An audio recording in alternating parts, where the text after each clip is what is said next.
a short walk of Longbourn, lived a family with whom the Bennets were particularly intimate. Sir William Lucas had been formerly in trade in Meryton, where he had made a tolerable fortune, and risen to the honor of knighthood by an address to the king during his mayoralty. The distinction had, perhaps, been felt too strongly. It had given him a disgust to his business and to his residence in a small market town, and, quitting them both,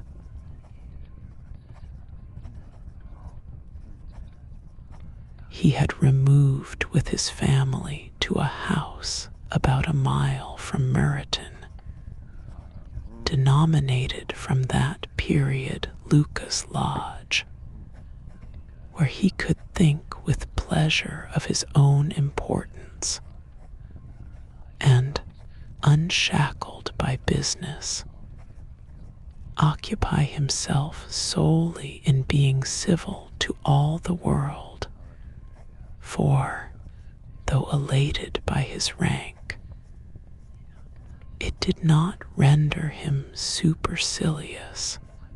On the contrary, he was all attention to everybody, by nature inoffensive, friendly, and obliging.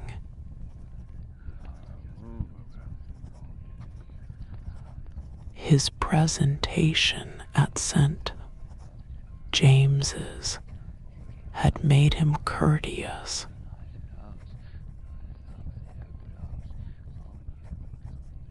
Lady Lucas was a very good kind of woman,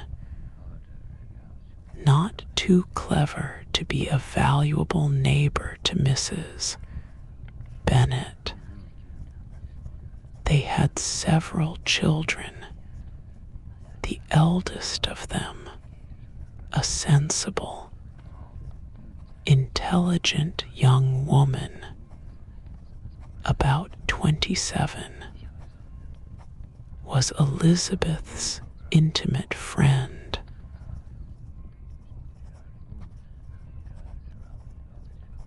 That the Miss Lucases and the Miss Bennets should meet to talk over a ball was absolutely necessary, and the morning after the assembly brought the former to Longbourn to hear and to communicate.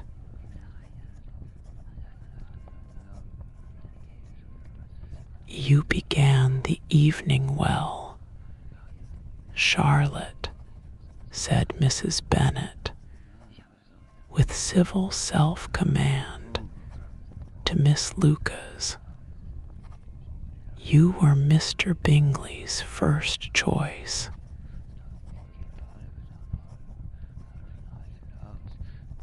Yes, but he seemed to like his second better.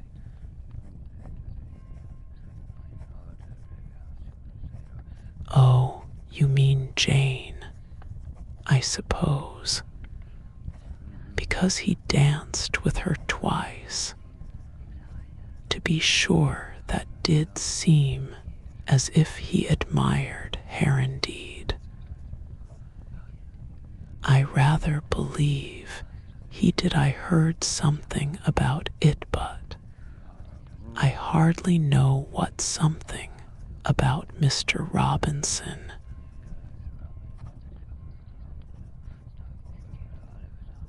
Perhaps you mean what I overheard between him and Mr. Robinson.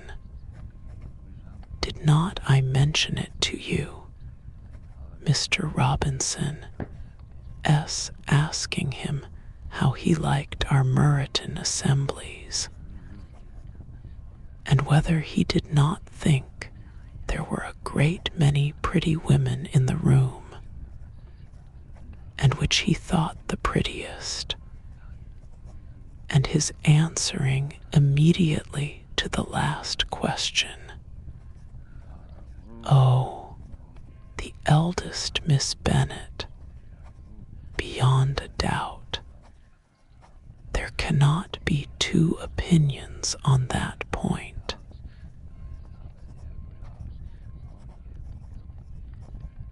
Upon my word, well, that was very decided. Indeed, that does seem as if, but, however, it may all come to nothing, you know.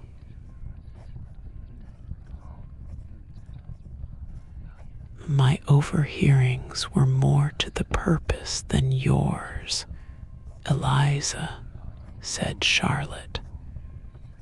Mr.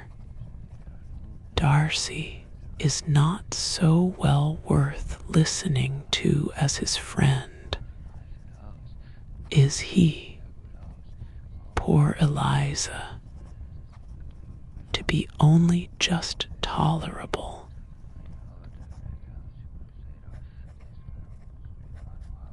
I beg you will not put it into Lizzie's head to be vexed by his ill treatment, for he is such a disagreeable man that it would be quite a misfortune to be liked by him. Mrs. Long told me last night that he sat close to her for half an hour without once opening his lips.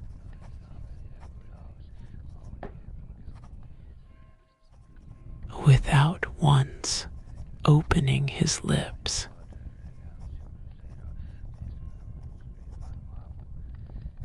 Copyright 1894 by George Allen.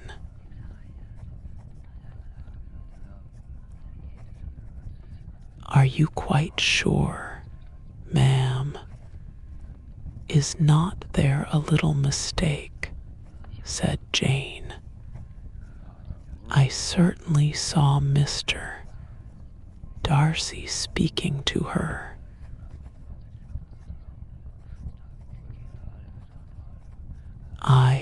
Because she asked him at last how he liked Netherfield, and he could not help answering her. But she said he seemed very angry at being spoke to.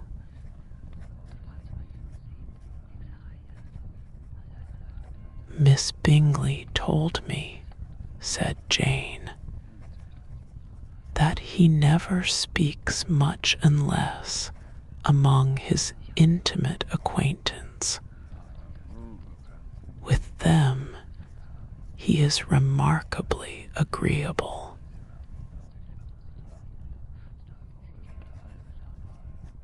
I do not believe a word of it, my dear.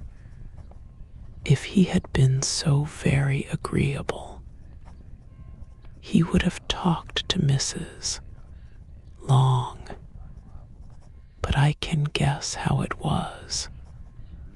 Everybody says that he is eat up with pride,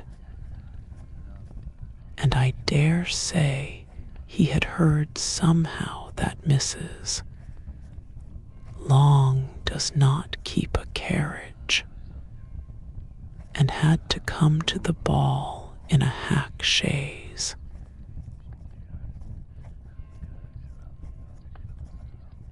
I do not mind his not talking to Mrs. Long, said Miss Lucas, but I wish he had danced with Eliza.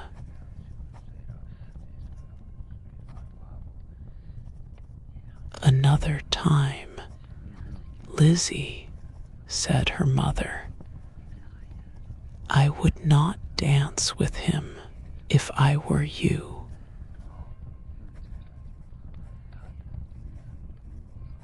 I believe, ma'am, I may safely promise you never to dance with him.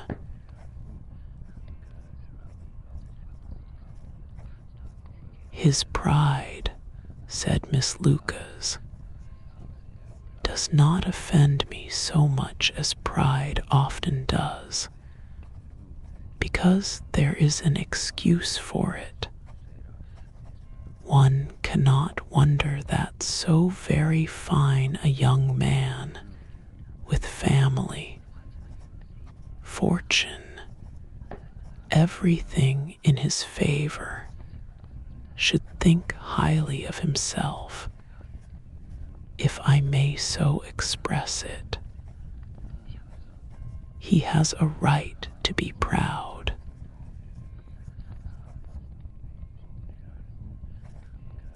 That is very true, replied Elizabeth, and I could easily forgive his pride if he had not mortified mine.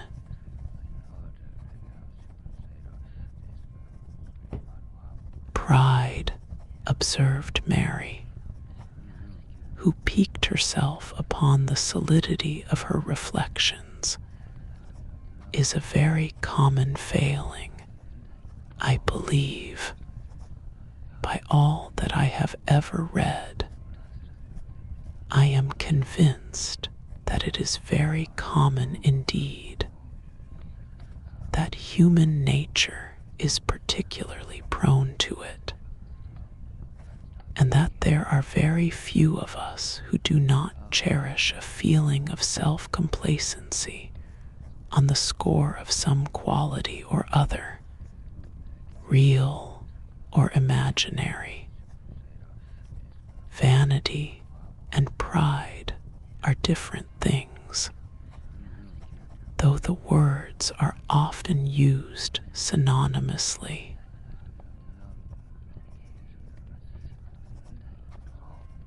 A person may be proud without being vain.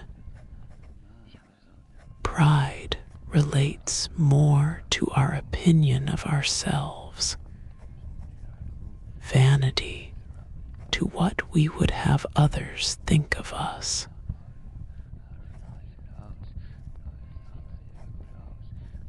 If I were as rich as Mr. Darcy, cried a young Lucas, who came with his sisters, I should not care how proud I was.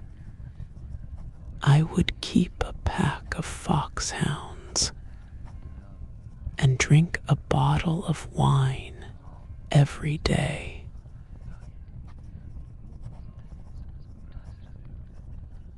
Then you would drink a great deal more than you ought, said Mrs. Bennet. And if I were to see you at it, I should take away your bottle directly.